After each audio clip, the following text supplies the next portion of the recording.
जब भगवान ने कहा अर्जुन ये उस द्रोणाचार्य के पुत्र ने, उस मूर्ख अश्वत्थामा ने ब्रह्मास्त्र का संधान कर दिया है, और तुम जानते हो क्योंकि तुम भी धनुर्धर हो कि यह अकाट्य है, इसका उत्तर किसी और शक्ति से नहीं दिया जा सकता। तो भगवान ने आज्ञा दी कि तुम भी ब्रह्मास्त्र का संधान करो। यहां बात क्या है विचारणीय, यहां देखने योग्य बात क्या है, भगवान की आज्ञा के बिना अर्जुन ने ऐसा नहीं किया। भगवान ने आज्ञा दी तब अर्जुन ऐसा करते हैं। इसे ही कहते हैं कृपा पात्र होना। जो ऐसा होगा वही कृपा पात्र होगा, जो आज्ञावर्ती हुए। भगवान ने आज्ञा दी तुम भी करो ब्रह्मास्त्र का संधान। अर्जुन ने भी ब्रह्मास्त्र का संधान कर दिया। अब तो भाई दो ब्रह्मास्त्र, प्रलयकालीन अग्नि के समान वो प्रचंड तेज सारी सृष्टि को जलाने लगा। और भगवान कौन है? सर्वभूताधिवास भगवान है, सर्वंतरयामी है, सर्वंतरात्मा है, घट घटवासी है। भगवान ने कहा ये तो सारी सृष्टि का लय हो जाएगा। तो भगवान ने अर्जुन को संकेत किया तुम तो ब्रह्मास्त्र को लौटाने की विद्या जानते हो ना, तो दोनों ही ब्रह्मास्त्र लौटा लो जिससे इस सृष्टि की रक्षा हो। तब अर्जुन ने दोनों ब्रह्मास्त्रों को लौटा लिया। 10 दिशाएं शांत हो गई। अब अर्जुन जैसे कोई पशु को पकड़ कर लाता है ना, ऐसे रस्सी से बांध कर उस अश्वत्थामा को ले आए। और कहते हैं कि बहुत कम ऐसे क्षण आए जब श्री कृष्ण कुपित हुए, जब श्री कृष्ण को क्रोध आया। कैसी भी परिस्थिति पर वो तो सदा मंद मंद मुस्कुराते ही रहे। कभी कभी ऐसा हुआ कि जब उनको क्रोध आया, भगवान ने कहा कि अर्जुन ये आतताई है, ये आतताई है, इसीलिए ये वध्य है, ये मर डालने योग्य है। क्यों? इसने सोते हुए निरीह बालकों की हत्या की है, ये नराधम है। और फिर तुमने प्रतिज्ञा भी की है, द्रौपदी के सामने कि इसका शीश लेकर आऊंगा और उस पर पैर रखकर ही तुम स्नान करोगी। तो द्रौपदी को दी हुई प्रतिज्ञा भी है, इसलिए इसका वध कर देना उचित है। भगवान ने ऐसा कहा। जबकि अभी जिस विषय पर हम बात कर रहे थे, क्या करना चाहिए क्या नहीं करना चाहिए, इसका विधान भगवान ने शास्त्र में किया है। और शास्त्र क्या कहता है? मत्तम प्रमत्तम उन्मत्तम सुप्तम बालम स्त्रियम जडम प्रपन्नम विरथम भीतम नरिपम हंति धर्मविद। बोले इन 10 को जो धर्मवेत्ता हैं, जो धर्म परायण हैं, जो धर्म की रक्षा करते हैं, एक और बात, जो धर्म की रक्षा करेगा वही धर्म के द्वारा रक्षित होगा। धर्मो रक्षति रक्षितः। और जो धर्म की शरण में हैं, जिन्होंने धर्म को धारण किया है, सरल शब्दों में कहें जो धार्मिक हैं। ये हमारे जैसे धार्मिक नहीं, धर्म की बात करने वाले और धर्म के नाम पर लूट खसोट करने वाले, धर्म के नाम पर और नाम और दाम कमाने वाले, यहां उन धार्मिकों की बात नहीं हो रही। जो धर्म को धारण करने वाले हैं वो धार्मिक। मेरे 10 का वध नहीं करते हैं वो। मत्त प्रमत्त उन्मत्त, अब सुनने में सब एक जैसा लगता है ना, मत्त प्रमत्त उन्मत्त। मत्त कौन होता है? जो मदिरा जैसी किसी मादक वस्तु के उन्माद में हो, उसको मत्त कहते हैं। प्रमत्त कौन होता है? जो क्रिया कोई और कर रहा हो, उसका मन कहीं और हो, जैसे विचलित मन वाला व्यक्ति होता है, जो प्रमत्त होता है। उन्मत्त कौन होता है? जिसको कोई भूत प्रेत की बाधा लग जाए, वो उन्मत्त होता है। कोई सोया हो, बालक हो, स्त्री हो, मूर्ख हो, यानी विवेकहीन हो, शरणागत हो, रथहीन हो, भयभीत हो। बोले जो धर्मवेत्ता होगा वो ऐसे किसी का वध नहीं करते, किसी ऐसे का वध नहीं किया जाना चाहिए।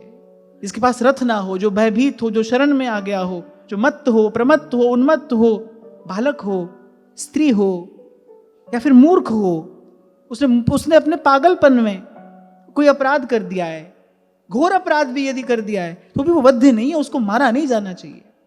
ऐसा शास्त्र का मत है और शास्त्र भगवान की आज्ञा है। भगवान क्या कह रहे थे, भगवान क्या कर रहे थे? भगवान अर्जुन की परीक्षा ले रहे थे। भगवान ने कहा देखे तो अर्जुन क्या उत्तर देते हैं। ये सब बातें भगवान ने कही, मार इसे, ये मारे जाने योग्य है। भगवान ने कहा अगर ये नहीं मरेगा तो ये ऐसे ऐसे पाप कर्म और करता चला जाएगा, इसको मार देना तो इसका हित करना है। भगवान ने कहा इसको मार देना, इसका हित कर देना है, क्योंकि यदि ये नहीं मरा तो फिर ये अपने स्वभाव के बस होकर ऐसे ऐसे अनेक पाप कर्म करता चला जाएगा, अनंत काल तक इसको पीड़ा भोगनी पड़ेगी, इसका वध कर देना उचित है। और फिर भगवान ने कहा तू द्रौपदी को वचन भी देकर आया है। एवं परीक्षता धर्मं पार्थः कृष्णेन चोदितः नैच्छधन्तुं गुरुसुतं यद्यप्यात्महनं महान्। अब भगवान तो परीक्षा ले रहे थे, अर्जुन परीक्षा में खरे उतरे। इतना सब सुनने के बाद पांचों पुत्रों का हत्यारा सामने बैठा है, पर अर्जुन की मारने की इच्छा नहीं हुई। अर्जुन ने कहा कि नहीं, इसको मारना नहीं चाहिए। श्रीमद् भागवत में एक बड़ी सुंदर बात कही गई है कि 3 बातों से भगवान प्रसन्न हो जाते हैं, केवल 3 बातें। और आपको आश्चर्य होगा उन 3 बातों में कोई भी पूजा की विधि नहीं है। कैसे बैठकर पूजा करनी चाहिए, कैसे अर्चना करनी चाहिए, उन 3 बातों में कोई भी पूजा की विधि नहीं है, कोई व्रत नहीं है, कोई जप नहीं है, कोई और साधन नहीं है। 3 बातें हैं और कह रहे हैं उससे अति शीघ्र भगवान प्रसन्न हो जाते हैं। दयया सर्वभूतेषु संतुष्ट्या येन केन वा सर्वेन्द्रियोपशान्त्या च तुष्यत्याशु जनार्दनः। कह बड़ी शीघ्र प्रसन्न हो जाते हैं, सहज में ही प्रसन्न हो जाते हैं, 3 बात हो तो। और एक बात आपको और बता दूं, ये 3 बात जिसके जीवन में वही साधु है भगवान के हिसाब से, पर शास्त्र के हिसाब से बोले 3 बात हैं जिसमें दयया सर्वभूतेषु। सबसे पहली बात बोले जीव मात्र पे दया। कलयुग का धर्म ही दया है। सत्पुरुष कहते हैं कि धर्म के 4 चरणों में जो एक चरण रहा है ना कलयुग में, वो दया है। जीव मात्र पे दया। कहते दयया सर्वभूतेषु। और इस एक शब्द पर ध्यान देना, सर्वभूतेषु। और सर्वभूतेषु में सब आ गए। कीड़ी कुंजर दोए, छोटे से छोटा बड़े से बड़ा, साईं के सब जीव हैं, कीड़ी कुंजर दोए, इसमें अपने पराये सब आ गए। दयया सर्वभूतेषु संतुष्ट्या येन केन वा। दूसरा गुण कहते जो प्राप्त है उसी में संतोष है। जो प्राप्त है वो पर्याप्त है, जो मिला है प्रारब्ध से बोले उसमें संतुष्ट है। कोई चाह नहीं है, कोई इच्छा नहीं है। और इस अचाह के मूल में, इस इच्छा मुक्ति के मूल में क्या है? इस इच्छा मुक्ति के, इस अचाह के मूल में, इस निष्कामता के मूल में है भगवान का सुदृढ़ विश्वास कि मेरे प्रभु ने मेरे लिए जो विधान किया है वो मेरे लिए सर्वोत्तम है, मेरे लिए वही पर्याप्त है, मेरा हित उसी से होगा, मेरा हित उसी से होगा। तो पहली बात, जीव मात्र पे दया। दयया सर्वभूतेषु। ऐसे आप चाहो तो श्लोक का भी उच्चारण कर सकते हो। ऐसे सुनोगे, कुछ कुछ आपको भी आना चाहिए ना। दयया सर्वभूतेषु संतुष्ट्या येन केन वा। यहां तक तो थोड़ा आसान है। सर्वेन्द्रियोपशान्त्या च तुष्यत्याशु जनार्दनः। और तीसरी बात, सर्वेन्द्रियोपशान्त्या च। धीरे धीरे प्रयास किया जाए कि ये जो इंद्रियां हैं ये संयमित हों। अभी 2-3 दिन पहले हमने चर्चा की थी, संयम के लिए थोड़ा नियम चाहिए। आप यदि चाहें कि जीवन में संयम सधे तो उसके लिए थोड़ा नियम चाहिए। नियम की आवश्यकता संयम साधने तक ही है। संयम सध जाने के बाद पूरा जीवन नियमित हो जाता है, अपने आप हो जाता है।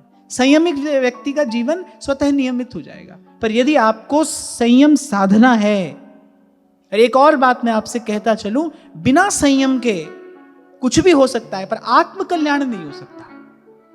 कुछ भी कर लेंगे आप बिना संयम के, हो सकता है आप कर लें, पर आत्म कल्याण नहीं हो सकता, अपना उद्धार नहीं हो सकता बिना संयम के। भाई, ये जो इस गर्त में हम पड़े हैं, इससे बाहर निकलने के लिए शक्ति चाहिए। कहां से आएगी वो शक्ति? वो शक्ति संयम देगा। तो बिना संयम के आत्मोद्धार नहीं हो सकता, आत्म कल्याण नहीं हो सकता।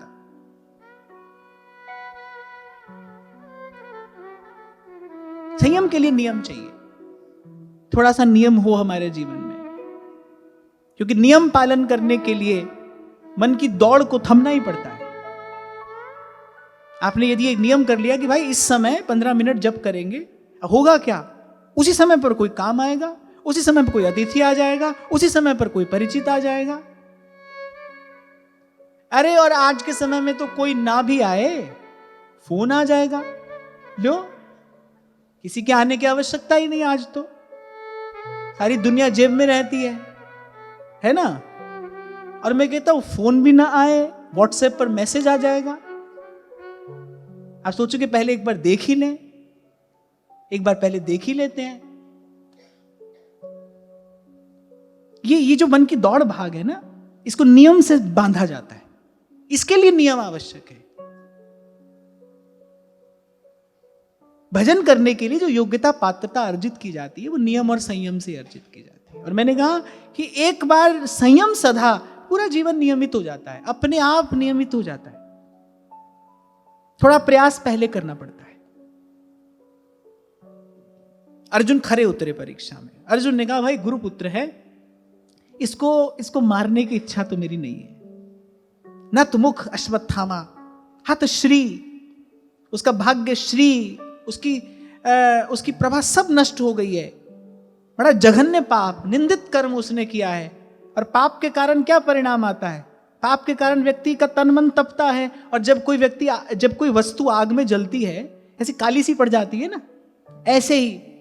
ऐसी स्थिति है इस समय अश्वत्थामा की। हत श्री, हत भाग्य, सारी श्री चली गई। दुर्भाग्य झलक रहा है उसके मुख से। निरीक्ष कृष्णापकृतं गुरोः सुतं वाम स्वभावा कृपया ननाच। और देखो, जब ऐसे जैसे रस्सी से कोई पशु को बांध कर लेकर आता है ना, ऐसे अर्जुन लेकर आए उसको द्रौपदी के सामने। और उसको देखते ही द्रौपदी क्या करती है? द्रौपदी नमस्कार करती है। द्रौपदी ने प्रणाम किया और क्या कहा, वो ध्यान से सुनना। उवाच चासहन्त्यस्य बन्धनाय नयनं सती मुच्यतामेष ब्राह्मणो नितरां गुरुः। गुरुपुत्र का इस प्रकार बांध कर लाया जाना, द्रौपदी का कोमल हृदय ये सह नहीं पाया और कहा कि अरे इसको छोड़ो, ये ब्राह्मण है, आपके गुरु का पुत्र है, ये ब्राह्मण कुमार है, ये किसी भी प्रकार से ऐसा व्यवहार किए जाने योग्य नहीं है, छोड़ो इसको। आप सोचो कितनी बड़ी पीड़ा है उसके मन में, द्रौपदी के मन में कितनी बड़ी पीड़ा है। इससे प्रसन्न होते हैं भगवान। दयया सर्वभूतेषु संतुष्ट्या येन केन वा सर्वेन्द्रियोपशांत्या च तुष्यत्याशु जनार्दन। अश्वत्थामा की पीड़ा से द्रौपदी पीड़ित हो गई। और अश्वत्थामा क्या, द्रौपदी के मन में क्या विचार हो रहा है कि इसकी मां कैसी पीड़ित होगी। आप इसको मारने के लिए आतुर हैं। पहली बात तो ये गुरुपुत्र है, आपके गुरु का पुत्र है, जिसने आपको धनुर्धारी बनाया। कह रहे द्रौपदी ने उस समय सबको सदुपदेश दिया। वो अर्जुन से भी 2 पग आगे खड़ी है। अर्जुन के मन में तो मारने की इच्छा नहीं हुई, लेकिन अर्जुन के मन में क्रोध है।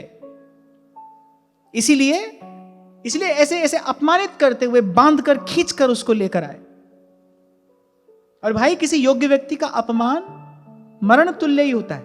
उसका अपमान हो जाए तो उसके मरण जैसा ही तो है।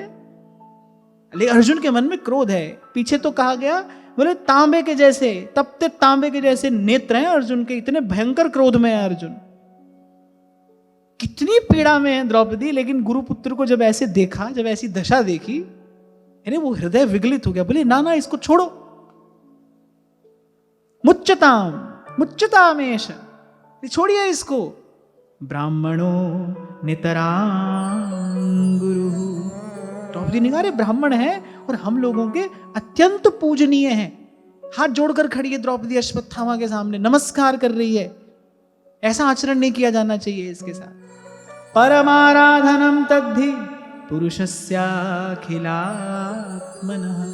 श्रीमद् भागवत अद्भुत है, अद्भुत।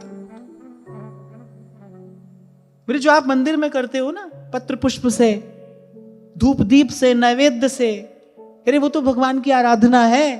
अरे पर ये भगवान की परम आराधना है। परम आराधनं तद्धि पुरुषस्याखिलात्मनः, सर्वात्मा भगवान की ये परम आराधना है। अरे किसी दूसरे के दुख से आप दुखी हो जाएं, किसी का कष्ट आपको विगलित कर दे। आपको पूर्व भी मैंने कहा था, आप कुछ कर ना पाए ये बात दूसरी है। भले आप किसी का दुख दूर करने में समर्थ नहीं हो, कोई बात नहीं, पर देखना कि उसका दुख आपको दुखी कर रहा है कि नहीं।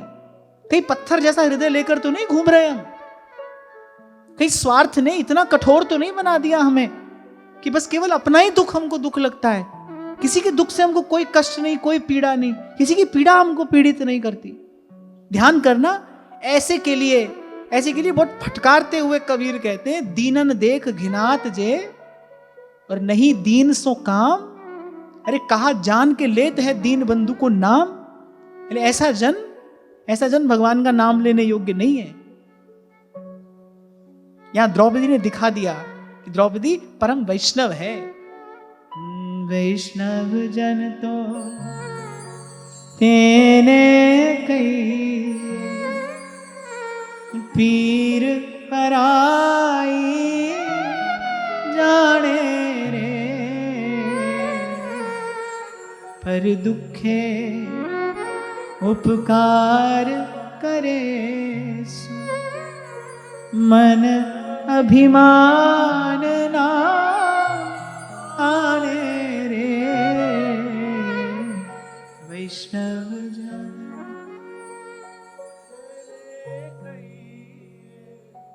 वेदांत चिंतन के लिए षट संपत्ति की आवश्यकता होती है। उस षट संपत्ति में शम दम। दम क्या होता है? माने बाहर से इंद्रियों का निग्रह करना। शम है मन का निग्रह करना।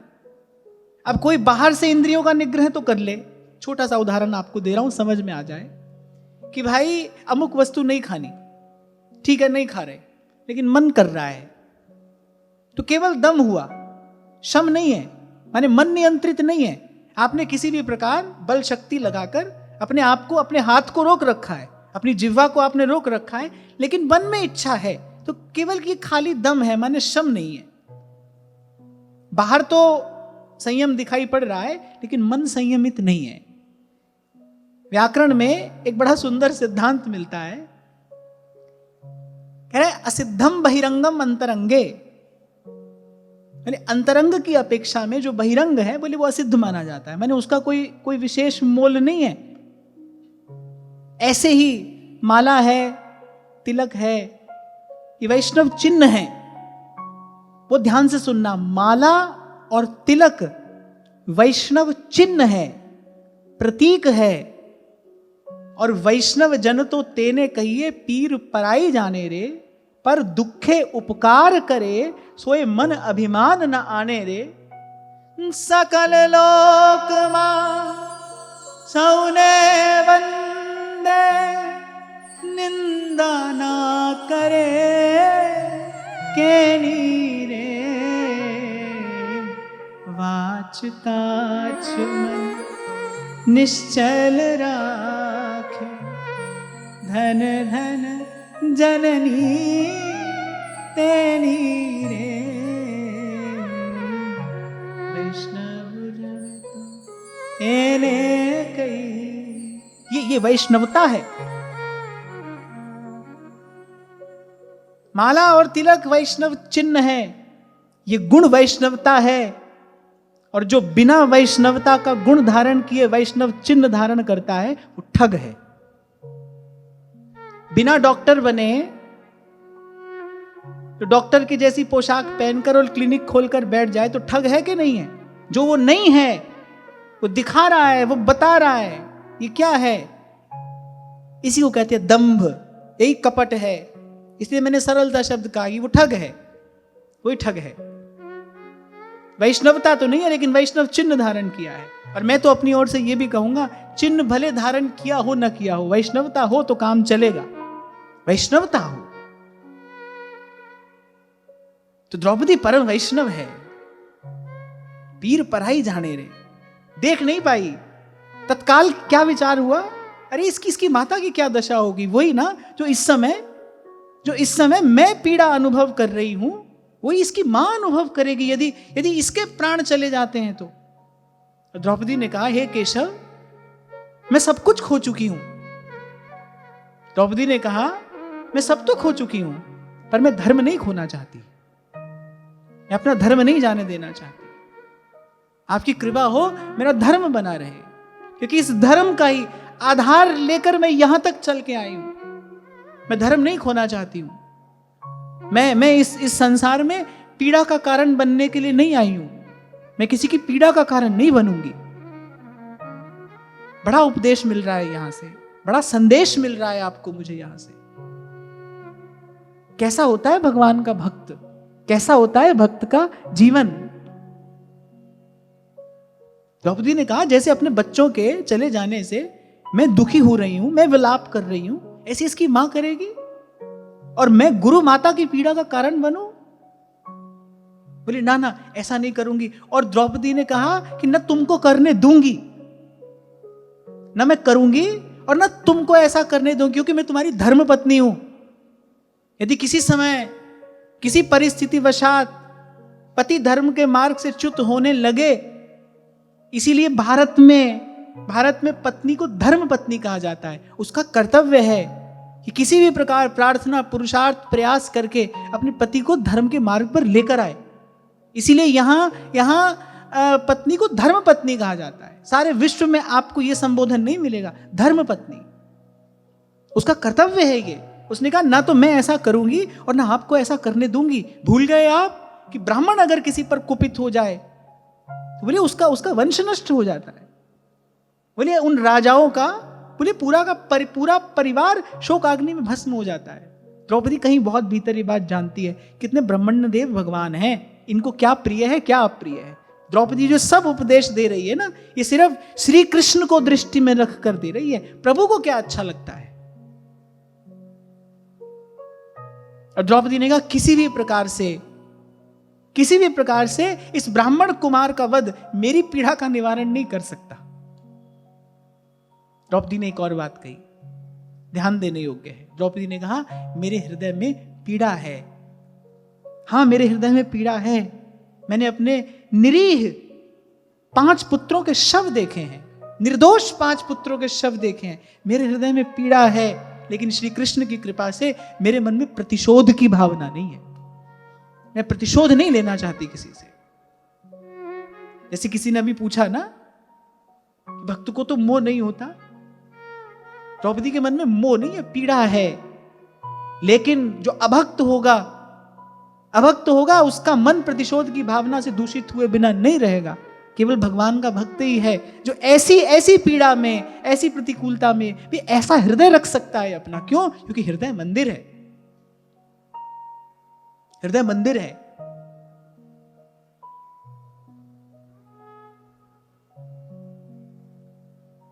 और प्राणों का बलिदान देकर मंदिर की रक्षा की जाती है। मंदिर की रक्षा, हृदय मंदिर है। किसका घर है हृदय? गीता में भगवान कह रहे हैं, हृदय से अर्जुन तिष्ठति। इसी हृदय मंदिर में ही तो मैं रहता हूं। स्पष्ट कहा है भगवान ने, ये जो हृदय है यही तो मेरा घर है, यही रहता हूं मैं। ये तो भगवान का घर है। द्रौपदी ने कहा कि बाहर तो जो हुआ सो हुआ, पर मैं अपने प्रभु का घर मैला नहीं होने दूंगी। मैं अपने प्रभु का घर खंडित नहीं होने दूंगी। मैं अपना हृदय मंदिर नहीं टूटने दूंगी। कभी आपको कहा था मैंने, कभी आपको निवेदन किया था मैंने, बाहर का खेल बिगड़ता हो भाई बिगड़ने देना, भीतर का खेल ना बिगड़ जाए, मन ना बिगड़ जाए, कहीं मन मैला ना हो जाए। मान लो मेरी बात, कोई आपको सुखी दुखी करने वाला नहीं है, ये सारा खेल आपका मन ही खेल रहा है। इस रहस्य को थोड़ा जानने का, समझने का प्रयास करना। कोई नहीं है पीड़ा का कारण, इसी मन से प्रेरित होकर आपने जो किया है वही सुख दुख के रूप में लौट लौट कर आ रहा है, वही बार बार आपका स्पर्श कर रहा है। मुझे तो यह प्रसंग बहुत बहुत बहुत प्रिय है। कितनी बड़ी प्रेरणा का आलोक है इस प्रसंग में। द्रौपदी ने कहा, हां मेरे हृदय में पीड़ा है, पर मेरे कृष्ण की कृपा से मेरे हृदय में प्रतिशोध की भावना नहीं है। मैं किसी की पीड़ा का कारण नहीं बनूंगी। मैं इसलिए संसार में नहीं आई, जो मुझे मिला है वो मेरा प्रारब्ध है, जो मुझे मिला है वो मेरे कृष्ण की इच्छा है, मुझे उस पर कोई प्रश्न चिन्ह नहीं लगाना है। अब मैं एक बात पूछता हूं, फिर आगे बढ़ूंगा। जब हम देखें अपना जीवन, जब हम देखते हैं अपना जीवन, कहीं आते हैं हम ऐसी किसी भाव भावना के निकट, यदि छोटी छोटी बातें हमको विचलित कर देती हैं। किसी का कहा हुआ एक शब्द हर लेता है हमारे मन की सुख शांति, हमारा सब चैन ले जाता है। कोई एक बुरी बात बोलकर कितना राग, कितना द्वेष, कितना मद, कितना मात्सर्य। ऐसा होता है भगवान का जन्म। जब प्रभु के जन्म की बात कही है ना संतों ने, औखी घड़ी न वेखन दे, अपना बिरद संभाले, हाथ दे राखे अपने को। या महाराज वाणी में कह रहे हैं, हाथ दे राखे अपने को। ऐसा होता है भगवान का अपना जन्म। हाथ दे राखे अपने को, सांस सांस प्रतिपाले। अब कोई कहे कि यहां तो सब बिगड़ गया, पांडवों का, द्रौपदी का सब बिगड़ गया। अरे जो ऐसी परिस्थिति में भी धर्म पर बना है उसका कुछ नहीं बिगड़ा, और उसका कोई कुछ बिगाड़ नहीं सकता। मुझे याद है, मैं शायद द्रौपदी जी के ही चरित्र पर जब पहली बार चर्चा कर रहा था गुड़गांव में, पहली बार जब मैंने चर्चा की थी, तो एक माता ने मुझसे प्रश्न किया था कि मैं एक बच्ची की मां हूं, अपने बच्ची के भविष्य को लेकर चिंतित रहती हूं, क्योंकि जब आज का वातावरण देखती हूं तो मुझे लगता है कि आज के वातावरण में कैसे हमारी बच्चियों के शील सदाचार की रक्षा होगी। मुझे कभी कभी अपनी बच्ची के लिए बड़ा भय लगता है। तो मैंने बड़ी विनम्रता पूर्वक कहा था कि माता, किसी भी प्रतिकूल से प्रतिकूल परिस्थिति में रक्षा करने वाला तो केवल धर्म होता है। न माता पिता रक्षा कर सकते हैं, न कोई अस्त्र शस्त्र बचा सकता है, धर्म रक्षा करता है। धर्मो रक्षति रक्षिता, और धर्म उसकी रक्षा करता है जो अपने धर्म की रक्षा करता है। आप चाहते हैं ना संतान स्वस्थ रहे, सुरक्षित रहे, तो फिर व्यवस्था करिए कि संतान धर्म की शरण में रहे। जीवन से धर्म का लोप हो जाने पर कौन सा सुख, कैसा सुख भाई। जहां तक किसी की गम नहीं है वहां तक धर्म साथ जाता है। जहां तक कोई अस्त्र शस्त्र नहीं पहुंच सकता, जहां बुद्धि की सारी युक्तियां समाप्त हो जाती हैं, वहां तक धर्म रक्षा करता है, कर सकता है।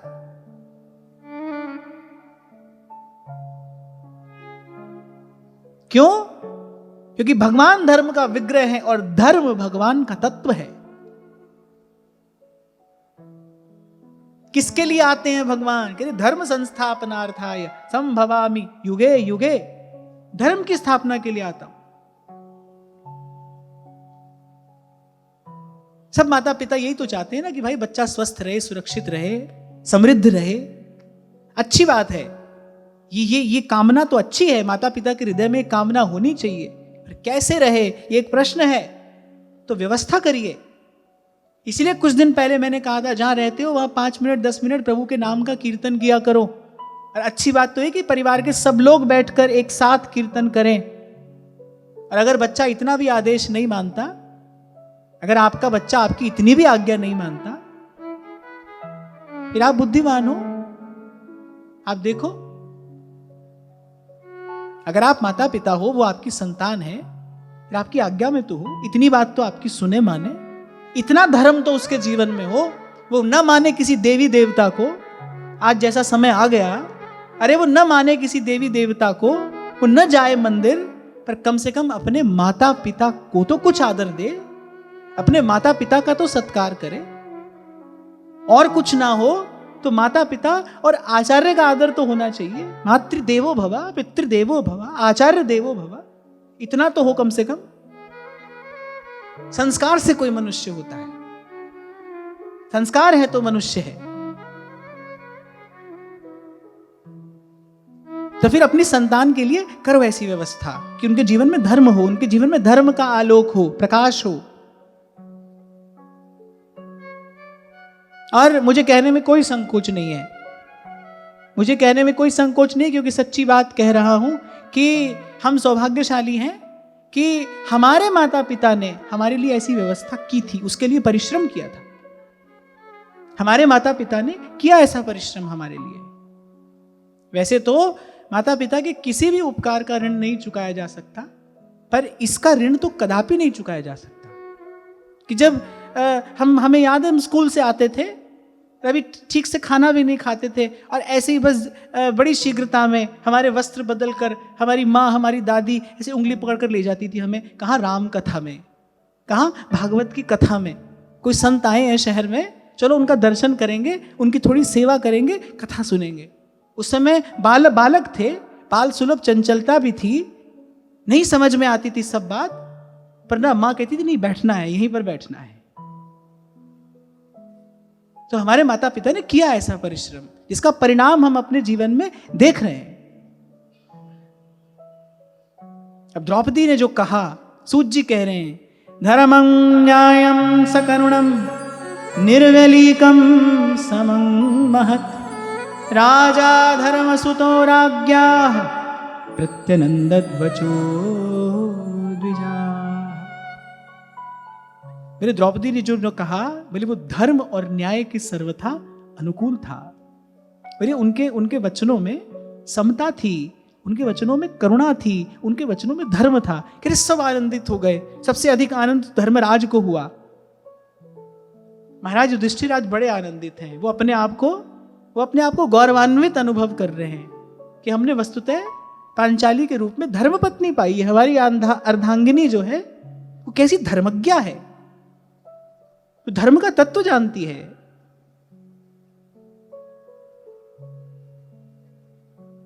और भगवान के तो नेत्र छलछला आए, भगवान के नेत्र सजल हो गए। भगवान को गर्व हुआ द्रौपदी पर। शायद उस समय श्री कृष्ण को इस बात का गौरव हुआ कि हमारी भक्त है। देखो हमारा भक्त ऐसा होता है, ऐसी होती है हमारे भक्त की करुणा, ऐसे होते हैं संत। कहा ना द्रौपदी के वचनों में समता थी, करुणा और समता, ये संत का गुण है, समता और करुणा। और द्रौपदी के वचनों में समता थी, करुणा थी। हमसे भूल होती है। संत तो कोई कहीं भी रहकर हो सकता है भाई, समता और करुणा को तो कोई भी उपलब्ध हो सकता है। द्रौपदी संत है, परम संत। भगवान गौरवान्वित अनुभव कर रहे हैं द्रौपदी की बात सुनकर, मंद मंद मुस्कुरा रहे।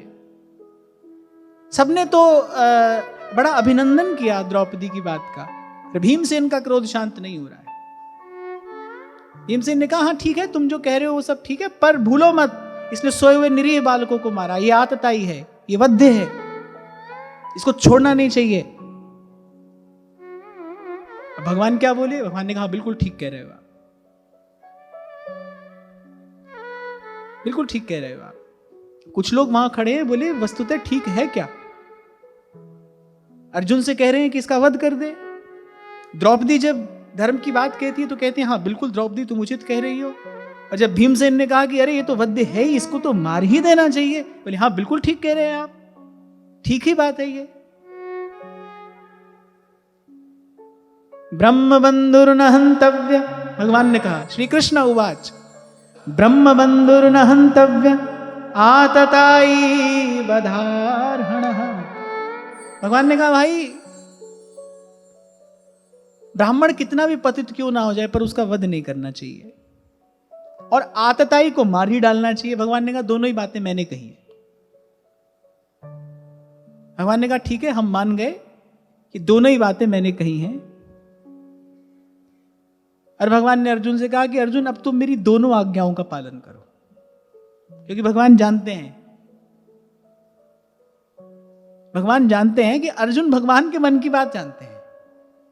भगवान ने कहा अर्जुन ये दोनों ही आज्ञाएं मैंने शास्त्र में दी हैं कि ब्राह्मण कितना भी पतित क्यों ना हो पर वो अवध्य है, और आतताई है तो बोले उसको जीवित छोड़ना नहीं चाहिए, ये क्षत्रिय का कर्तव्य है। अगर क्षत्रिय किसी आतताई को जीवित छोड़ देता है तो वो अपने धर्म से च्युत हो जाएगा। तो भगवान ने कहा भाई दोनों ही बातें मैंने कही है, अब मार डालो इसको, मार भी डालो, और ये ब्राह्मण है, अवध्य है, इस बात का भी ध्यान रखना, दोनों आज्ञाओं का पालन करो। भगवान ने मंद मंद मुस्कुराते हुए अर्जुन को ऐसी आज्ञा दी। और फिर भगवान ने कहा हाँ भाई, और जो द्रौपदी को जो वचन दिया था, जो प्रतिज्ञा की थी, और उसको भी सत्य करो। तुमने कहा था शीश लेकर आऊंगा। मनुष्य का शीश क्या होता है? उसका जो अभिमान है वही तो उसका शीश है। अर्जुन समझ गए कि श्री कृष्ण क्या कहना चाह रहे हैं। अर्जुन ने झट से उसके मस्तक की मणि उतार ली, उसका मुंडन कर दिया, अश्वत्थामा का सिर मूंड दिया, उसके मस्तक की मणि उतार ली। श्रीहीन तो वो पहले ही हो गया था, भाग्यहीन वो पहले ही हो गया था। और मैं कहता हूं जिस पर कृष्ण कुपित हो जाए उसकी तो कहां कोई गति रह जाएगी, उसको कौन ठिकाना देगा। इस पर श्री कृष्ण कुपित हो जाए, भगवान ही जिससे रुष्ट हो जाए, वो तो भाई कहां जाएगा। तो अर्जुन ने कर दिया उसका मुंडन, ले ली उसके माथे की वो दिव्य मणि, और उसकी मणि ही उसका मान था। वो मणि उसकी दिव्यता थी जो वो जन्म से लेकर आया था। वो दैवी संपत्ति जो अश्वत्थामा के पास जन्म से थी, अर्जुन ने ले ली वो मणि। रिसने लगा उसके मस्तक से वो घाव जो आज तक रिस रहा है। भगवान ने कहा तूने जीवन के लोभ में ही तो ब्रह्मास्त्र चलाया था ना, ले मैं तुझे ये वचन दे रहा हूं, तेरी मृत्यु नहीं होगी समय के अंत तक। तू इसी प्रकार रिश्ता हुआ घाव लेकर और भटकेगा, तेरी मृत्यु नहीं होगी। और वो पीड़ा आज तक अश्वत्थामा भोग रहा है, उसके दुख का अंत नहीं है, उसकी पीड़ा का अंत नहीं है। कोई मां अपने बालक का नाम अश्वत्थामा नहीं रखती। उसका यश, उसकी श्री, उसकी कीर्ति, उसका पराक्रम, उसका शौर्य, उसकी विद्या, उसका बल, उसकी बुद्धि, उसका भाग्य सब नष्ट हो गया। जीवित छोड़ दिया भगवान ने, ले ली उसकी सारी श्री, उसकी संपत्ति, उसका मान सम्मान, उसका अभिमान सब हर लिया भगवान ने। और यहां शास्त्र का एक वाक्य है, बोले ब्राह्मण का यही वध है। ब्राह्मण के लिए किसी शारीरिक वध का विधान नहीं है। उसको स्थान से निकाल दिया जाए, उसका धन ले लिया जाए, उसका मुंडन कर दिया जाए, उसका ब्राह्मणत्व ले लिया जाए, बोले बस यही उसका वध है। अर्जुन तत्वज्ञ हैं, अर्जुन धर्म का सूक्ष्म तत्व जानते हैं। इसलिए जब भगवान ने कहा मार डाल इसको, तो भी अर्जुन की मारने की इच्छा नहीं हुई। अर्जुन के मन में क्रोध था, पर द्रौपदी तो और 2 कदम आगे निकली। द्रौपदी तो एक क्षण के लिए देख नहीं पाई अश्वत्थामा को उस स्थिति में। अरे ये ब्राह्मण पुत्र है, छोड़ो इसको, हमने सदा इनकी पूजा की है, तो पूज्य हैं। तो भगवान ने सबका समाधान किया। अर्जुन की प्रतिज्ञा भी पूर्ण हुई, ले लिया उसका मस्तक, माने उसका मान ले लिया। जब भी कोई उपलब्धि को प्राप्त होता है तो माथा ही तो ऊंचा होता है ना। जब उपलब्धि प्राप्त होती है तो मस्तक ऊंचा होता है, मस्तक ही मान है। ले लिया भगवान ने मस्तक, उसका मान ले लिया, मणि ले ली, उसकी श्री संपत्ति ले ली, मुंडन करके उसका ब्राह्मणत्व ले लिया, शिखाहीन कर दिया उसको, और फिर उसको उस स्थान से निकाल दिया, जा। और भगवान ने कहा जा, अब समय के अंत तक भटक तू, तुझे जीवन का ही लोभ था ना, मैं तुझे दीर्घजीवी बनाता हूं, तेरी मृत्यु होगी ही नहीं। ऐसे ही ये घाव रिश्ता रहेगा, दुर्गंध फूटेगी तेरे देह से, कोई तेरे निकट नहीं आना चाहेगा। और यहां एक बात और कहकर मैं वाणी को विराम दूं। प्रयास करना कि कुछ भी हो, कुछ भी हो भाई, हमसे हमसे हजार गलतियां होती रहे, पर ऐसा कोई अपराध ना हो जाए जिससे भगवान रुष्ट हो जाए, जिससे प्रभु रुष्ट हो जाए। बड़ी प्यारी बात तुलसी बाबा ने कही है, तुम कृपाल जहाँ पे अनुकूला, प्रभु अनुकूल रहें, ताही न व्याप त्रिविध भव सूला।